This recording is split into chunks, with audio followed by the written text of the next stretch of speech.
So today I wanted to talk a little bit about vinyl and leather repair. This is our car seat. We have cats and they have a tendency to like to use leather and vinyl as scratching posts. So this one did a lot of damage. You can tell by all of these little marks in and around here.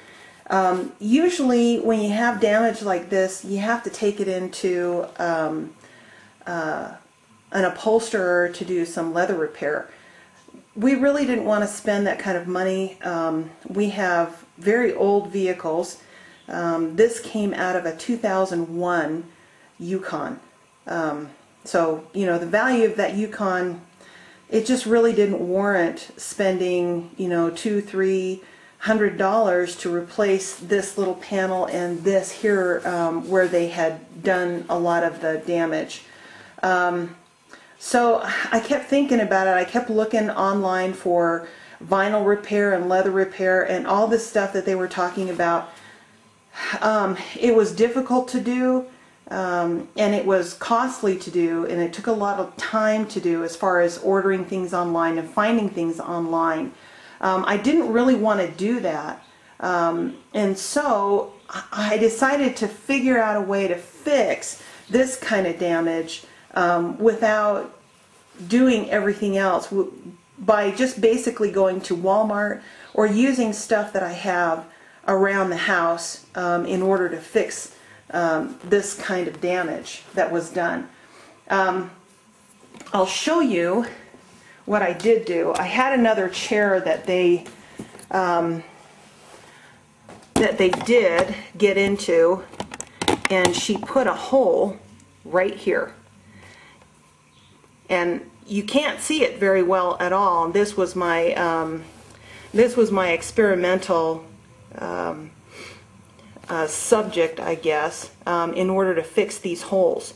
So anyway, so today I'm going to go back and show you what I used to fix this damage.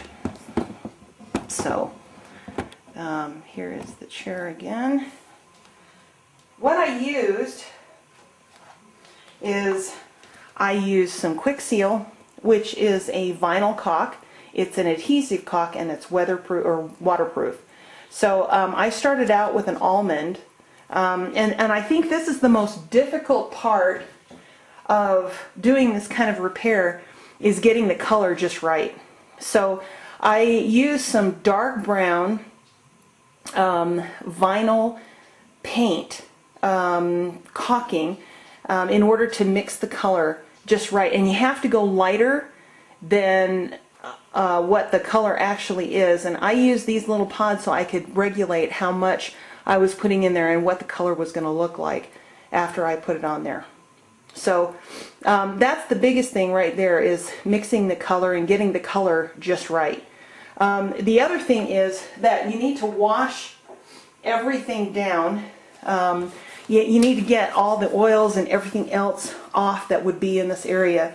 And so you can use nail polish. This non-acetone works okay. This is another brand that I used on experiments. Actually, the best stuff that I used was an acetone. So we're gonna use an acetone in order to start this project.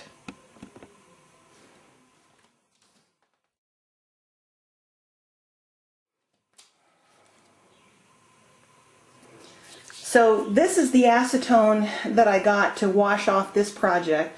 I got this at Walmart. Wasn't very expensive. And I just use just a regular rag. So what I'm going to do is I'm just going to rub this down.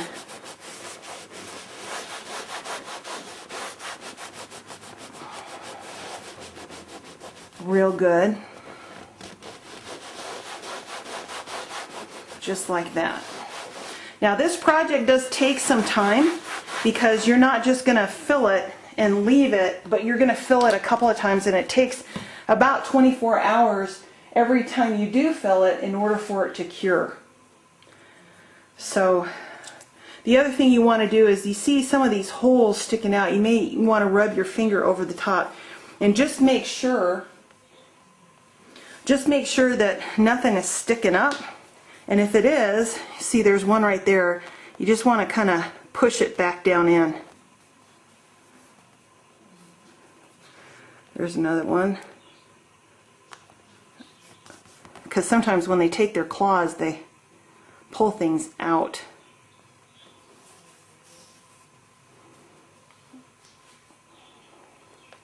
Okay, that's pretty smooth right there. So now what we're going to do is we're going to open up the vinyl caulking that I prepared, made out of this quick seal and the vinyl colorant, and you can see that this is what it looks like inside. So I'm just going to take just a little bit like this, and I'm going to push it in the hole and spread it just like that. And you really want to take a sharp edge and scrape it off the rest of the vinyl that you're trying to repair, because you're going to have to take that off in order to save the grain, to make the grain look decent after you're done with the repair.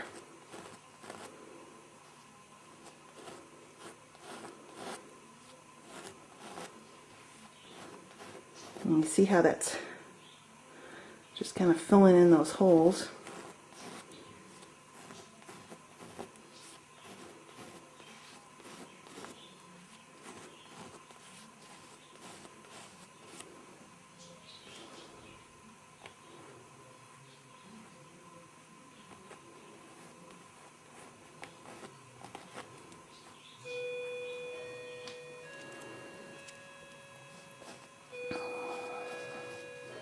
Just really filling this stuff in and scraping over so there's not a whole lot left over. And you want to go kind of multi-directional too, just to make sure you're filling up those holes pretty good.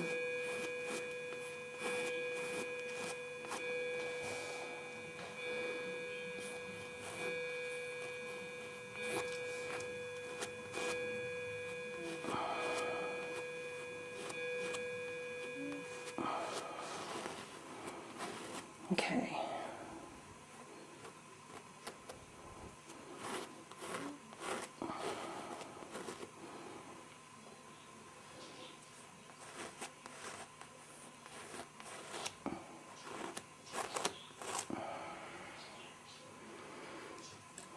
Okay. Now that it's filled in, just a little bit like this, what we're going to do is we're going to wait 24 hours and let it cure. And once it cures, it'll kind of dry up and sink in there. But because we've washed it with the acetone, taken all the oils and everything else off, it should, I'm going to take this off a little bit. It should cure pretty well and attach itself to the vinyl or the leather on the outside. So we'll come back in 24 hours, wash it down, and reapply.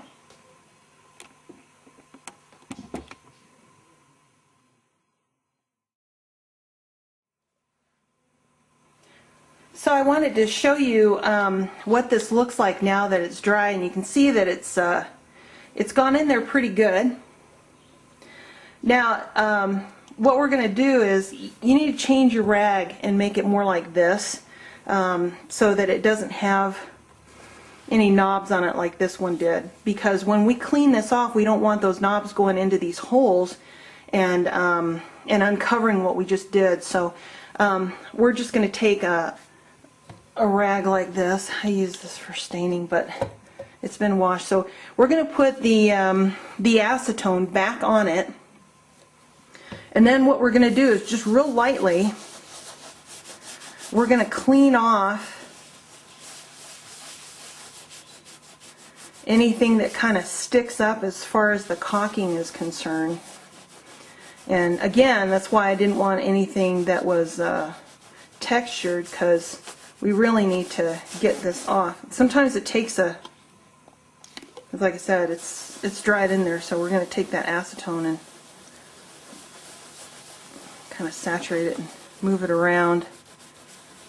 Try to get all the caulking that's on the surface of the leather off. And you can see how it's working.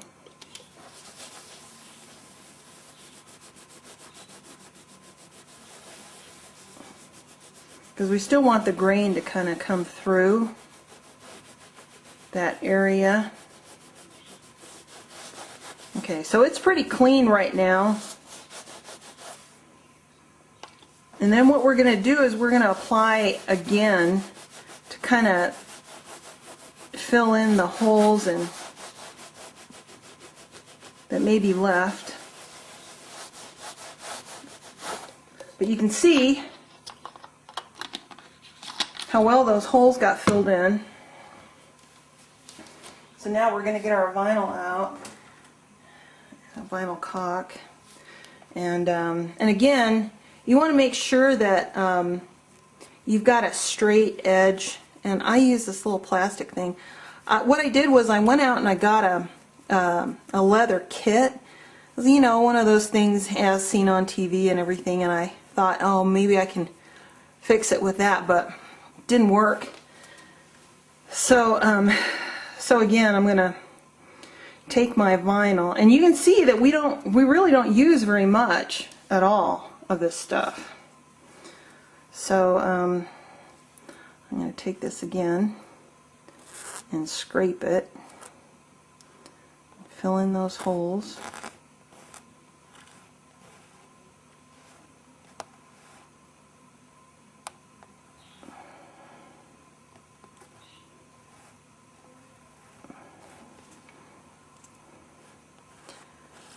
Especially if you do a lot of cooking, you'll know that when you scrape this off, it's just like scraping off a measurement of an ingredient. So you don't want to dig down into it. You just want to kind of go lightly over the top.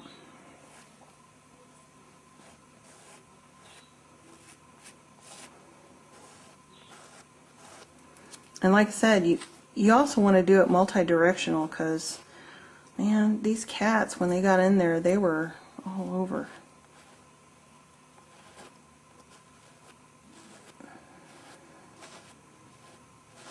So you just never know from what direction that hole is going to fill from.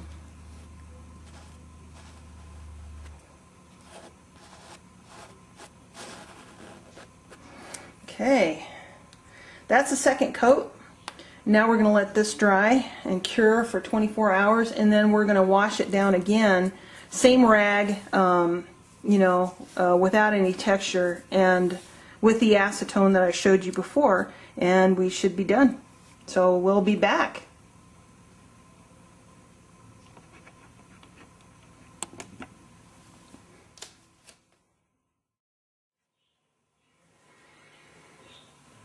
Okay, so here is the chair again. You can see, and this is why I use the vinyl caulk. It's because when you press in and stuff, it gives with the leather. So, and these are leather chairs. These are not vinyl.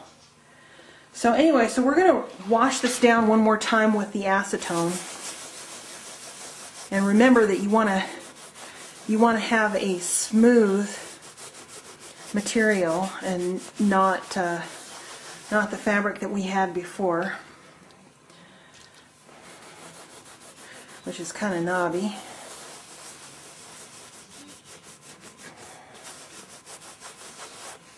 So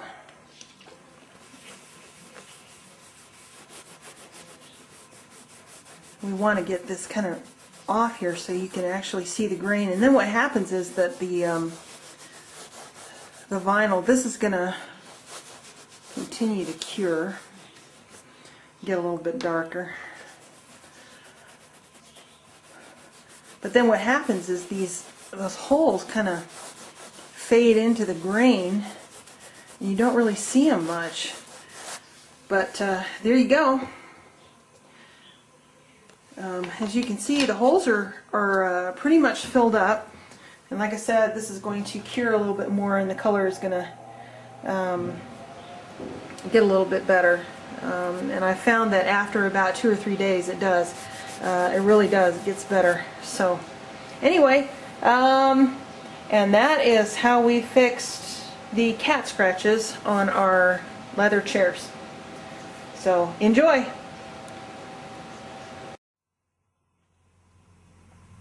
So here's the final product, and you can see I'm even amazed. It looks so good, and I've had people come in after they've seen it wrecked and now that they've seen it fixed, and they're like, wow, there's such a huge difference. So this is the finished product, and so I hope with these tips you can fix your leather and your vinyl seats no problem, and it costs about 2 cents. Thanks.